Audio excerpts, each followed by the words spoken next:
अऊज़ु बिल्लाहि मिनश्शैतानिर्रजीम बिस्मिल्लाहिर्रहमानिर्रहीम। नन बमंगा लखैर सर खबर को द टाइम और टेंस पाड़ा बांधे दो दाने टर्मुन दी दो इस्तिलाहात दी चे टाइम और टेंस तरह सब पूरी खबता सौरदली सिर्फ द टेंस पाड़ा बांधे लेकिन दर हकीकत द टाइम और टेंस द्वारा बेल बेले मौजूगानी दी नन बदी बाने मंग खबर को चे टाइम और टेंस सतवे लिखेगी।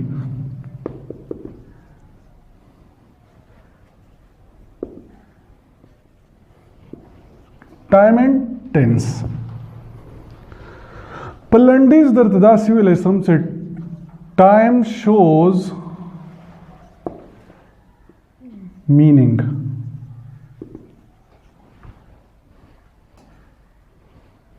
और tense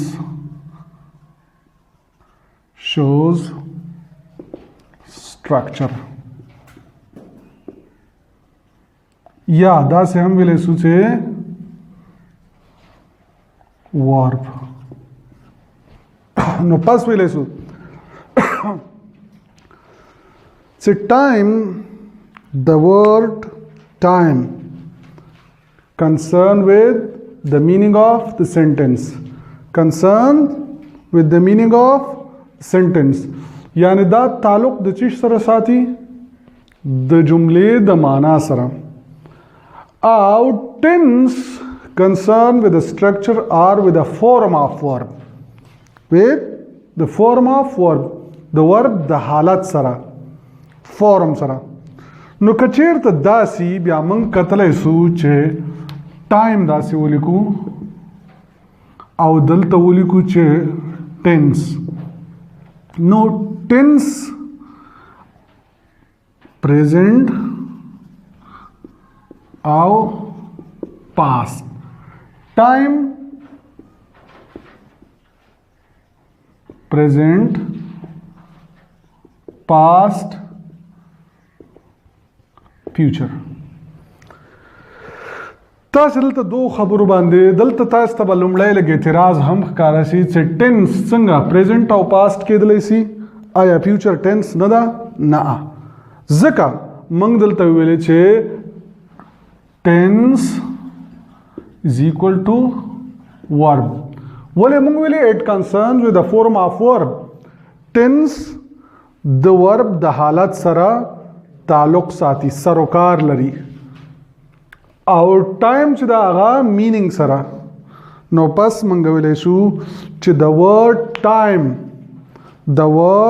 time is always concern with the meaning of verb is always concern with the meaning of verb और the word tense is always concern with the structure or with the form of verb with the form of verb da the jumle the structure ya the verb the halat sara sarokar lari ताल्लुक साथी no दो बेले बेले इस्तिलाह गाने से यो time so और यो tense so time ना केदले सी प्रेजेंट हुई पास्ट हुई फ्यूचर हुई लेकिन टेंस से केदले सी टेंस प्रेजेंट हो पास्ट केदले सी वाले उस तासु को रिजल्ट तरतली कमा चे फॉर्म्स ऑफ वर्ब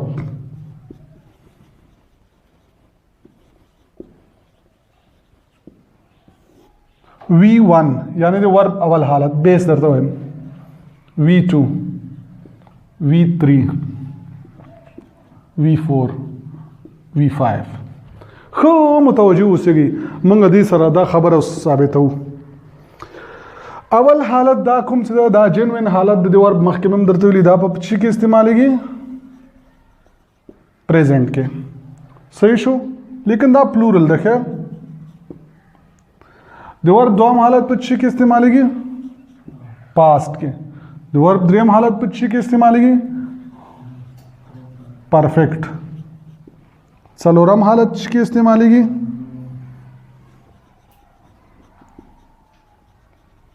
कंटिन्यूस के पिंजाम दोबारा पर प्रेजेंट के लिए कंदा सिंगुलर हालत तास चेरता पदी के फ्यूचर वलिदा फ्यूचर अमूलिदा نو فیوچر لپاره کوم ورب ده نشته ده.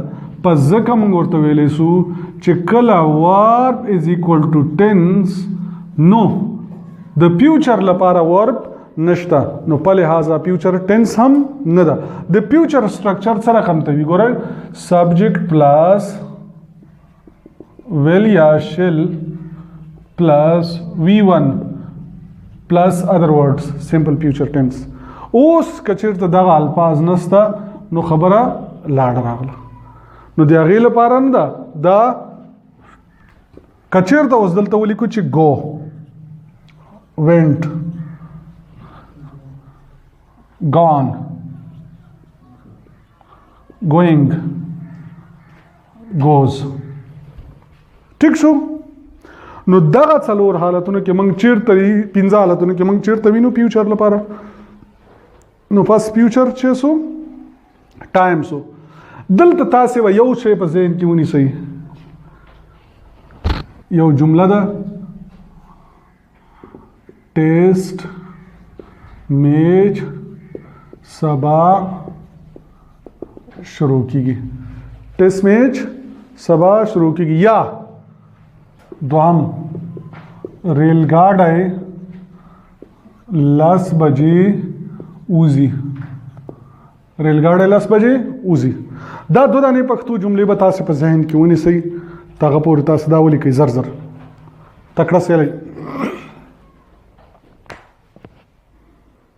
اوس ګورئ که زه فرض مثال لیکم چې ټیسټ میچ سبا ته شروع کیږي،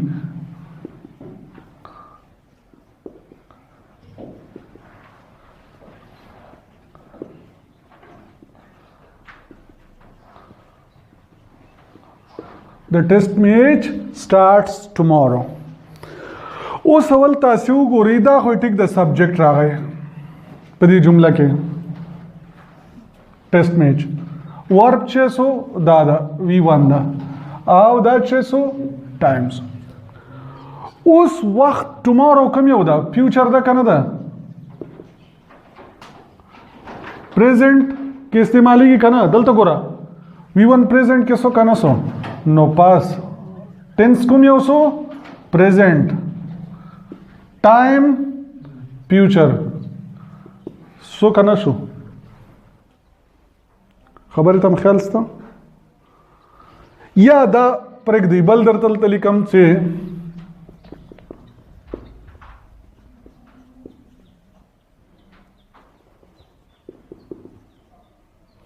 فیوچر پلان ایکشن دا به دوه قسمه کومنګه.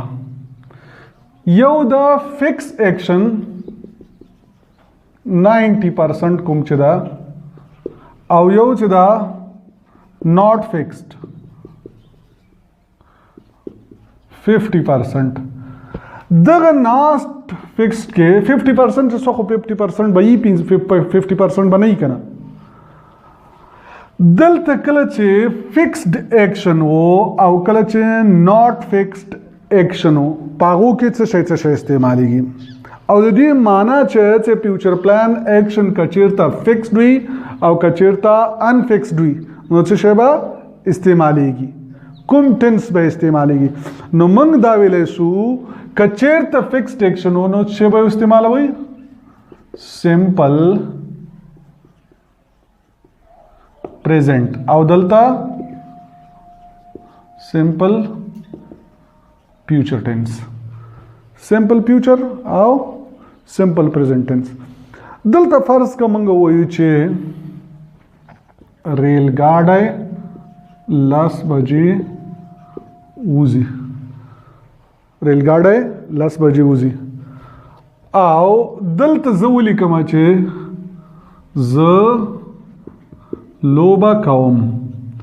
زه کابل ته ځم. ډیره مهمه خبره ده دې ته ذهن ولې مصرف کوي. په زه او زه دا د سړي پرسنل سو که نه سو. هیڅ یو پرسنل ایکشن پرسنل کار چې دغه فکسډ نه ده. ولې فیضه متوجه سه شخصي د تا کوم کار چې دا هغه فکسډ نه ده. ولې دا د تا خپل کار ده.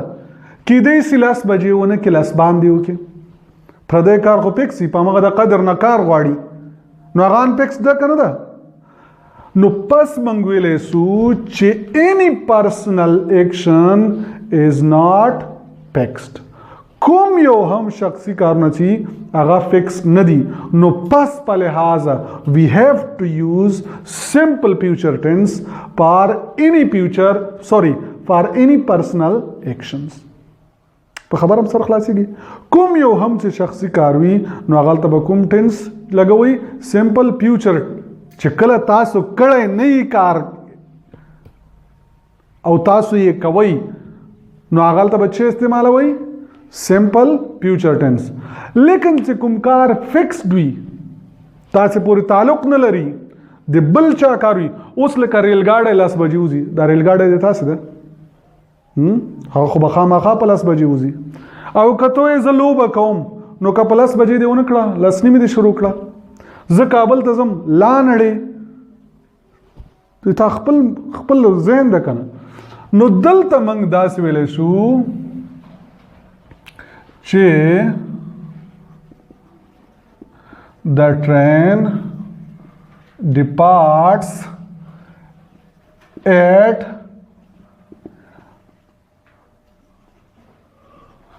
10 o'clock. The train departs at 10 o'clock. اوس تاسو خپل فکر وکړئ اوس 10 بجې دي نه دي کنه تر اوسه سوي دي نه نو ټایم شو کنه سو ټایم یې کوم یو سو فیوچر ده کنه تر اوسه 10 بجې سوي دي 10 سے چې ده دا V1 ده کنه ده 10 سے پریزنٹ ده کنه ده په خبره باندې سر خلاصيږي لیکن اوس به موږ دې ته کم ټینس وایو سمپل پریزنٹ ټینس وایي ظاهره خبره ده سمپل پریزنٹ ټینس ده کنه ده ولې سمپل پریزنٹ ټینس ولګو ځکه چې دا فکسډ اکشن ده چې شه ده فکسډ اکشن ده یعنی دا تعین شوی ده معلوم شوی ده چې دا ټایم باندې به کیږي ان فکسډ اکشن ته وګورئ دا I will go to Kabul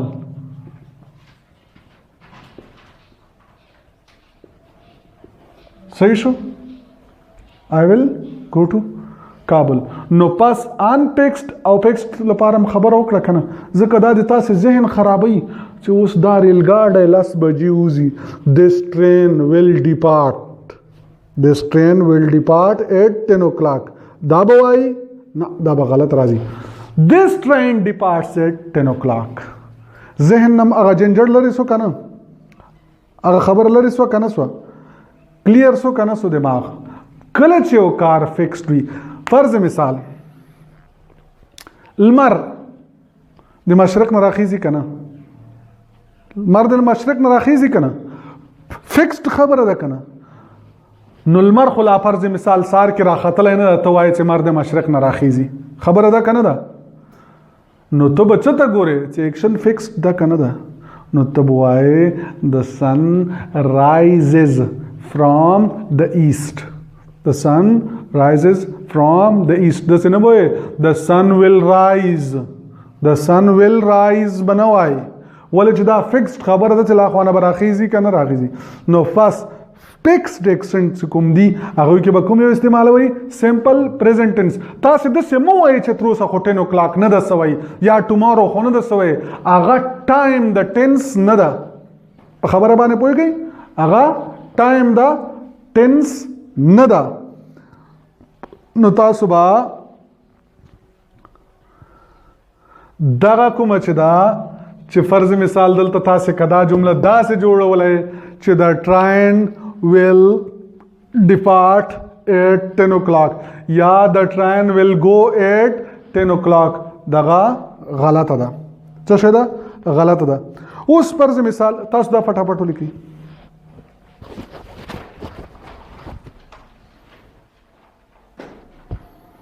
ګورئ خبره کومه ده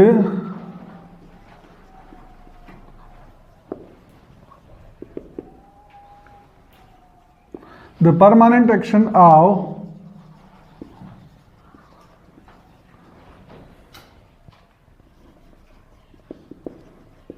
the permanent action او the temporary action. کله چې موږ وویل کنه چې لمر د مشرق څخه راخیږي، آیا دا پرماننت اکشن ده کنه ده؟ دا کنه ده پرماننت دایمي ته ویل کېږي. څه شی ده؟ او ټمپرري څه ته ویل کېږي؟ موقتي. دوهم زه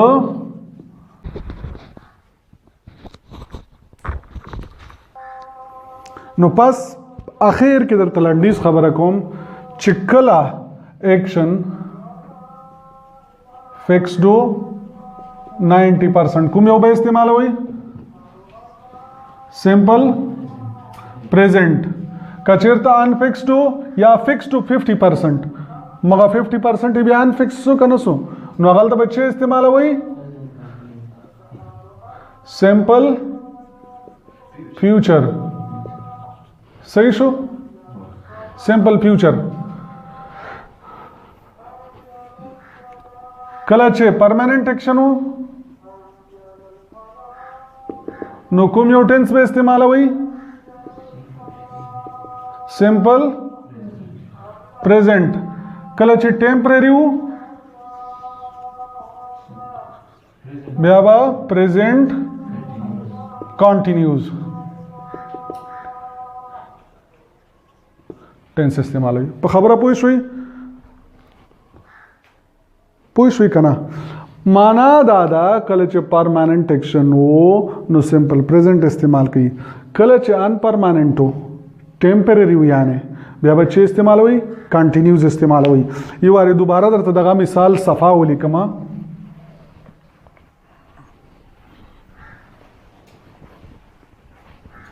متوجه سي. لمر د مشرق څخه راخیږي، زه تا پیژنم. د لمر د مشرق څخه راخیږي دا به څنګه وایي؟ The sun rises from the east. ولې چې دا پرماننت ایکشن ده کنه ده؟ ده کنه؟ بل زه تا پیژنم I know you.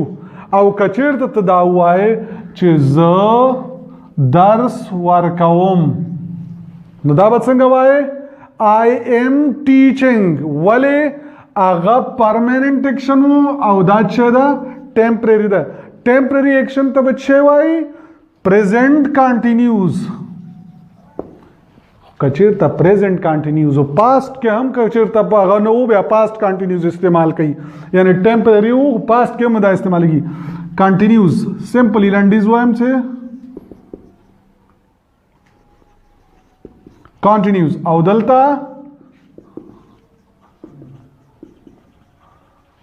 سمپل پریزنٹ. او پیکسډ ان پیکسډ کا فکسډو څه شی؟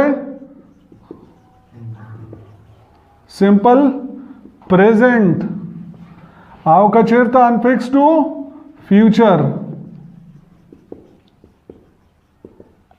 خپل کارونه کوم چې دي هغه فکس نه دي، انفکس دي. او کوم چې دي د بل چا کارونه چې لکه فرض مثال ماته است مثال درکه چې ریل ګاډی 10 بجې وځي، ریل ګاډی 10 بجې وځي، تر اوسه 10 بجې سوي دي؟ نه. میچ سبا شروع کیږي، تر اوسه پورې شروع ده؟ نه. نو دغسې حالاتو کې به ووایې چې د میچ starts at 10 tomorrow. The match starts at 10 tomorrow. The train